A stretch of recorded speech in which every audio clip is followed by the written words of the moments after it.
오늘은 가장 흔한 피부 질환 중 하나인 습진에 대해서 이야기해 보려고 합니다. 습진의 어원은 그리스어 엑제인으로 끌어넘치다 라는 뜻을 가지고 있습니다. 피부가 염증 반응에 의해서 붉어지고 가렵고 진물나는 현상을 그대로 표현했다고 보시면 됩니다. 염증을 의미하는 인플라메이션도 플레임이라는 의미를 내포하는 것과 비슷합니다. 조직학적으로 보면 피부 표피의 해면화, 염증세포 침윤과 진피 혈관 증식과 확장, 혈관주의 염증세포 침윤을 보입니다. 일반적으로 피부염과 동일어로 사용되기도 하는데요. 엄밀한 의미에서 피부염이 습진보다 더 큰 범주의 피부 질환을 총칭합니다. 건선, 두드러기 등도 습진은 아니지만 피부염 반응을 동반하므로 피부염에 해당되기 때문입니다. 두 번째 증상에 대해서 알아보겠는데요. 습진의 범주에 속하는 피부 질환이라면 공통적으로 급성기는 가려움증, 구진, 수포, 홍반, 부종이 발생하고 만성기는 태생화, 비늘, 색소 침착을 동반합니다.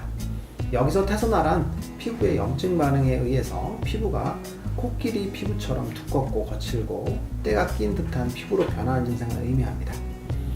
오랜 가려움증으로 긁어서 피부가 손상되니까 자각적으로 이를 보호하기 위해서 피부를 두텁게 만드는 일종의 신체의 방어 기작이라고 보시면 됩니다.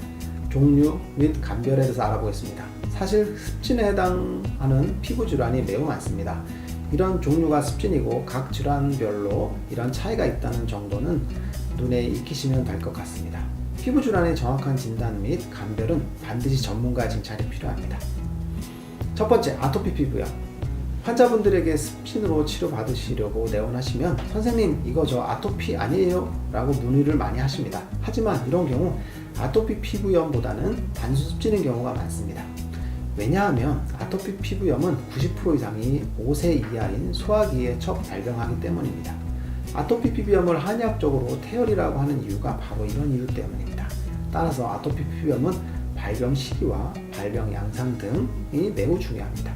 성인형 아토피 피부염도 매우 많긴 하지만 일반적으로 성인형 아토피 피부염의 경우 어린 시절 아토피 피부염이 있었기 때문에 조금 다릅니다.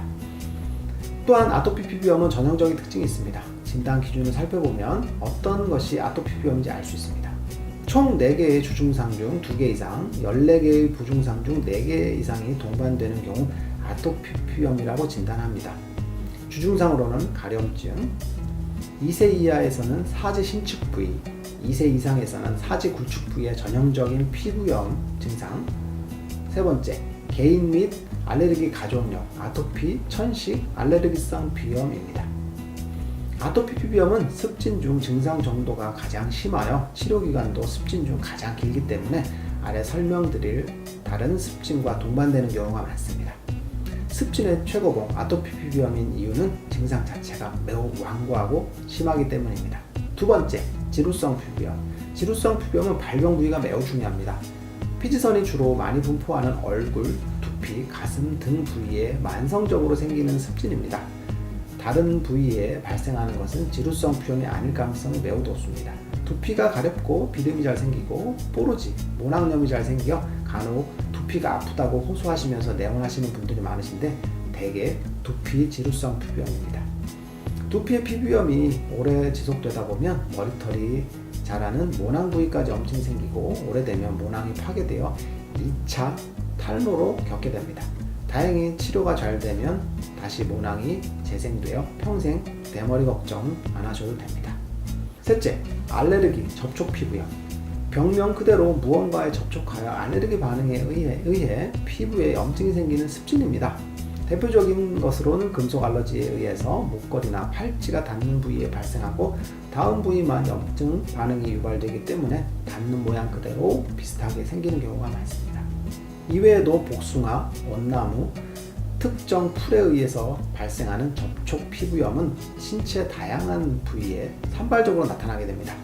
유발 원인 물질을 정확히 파악하여 피하고 증상이 심하지 않으면 시간이 지나면 호전됩니다.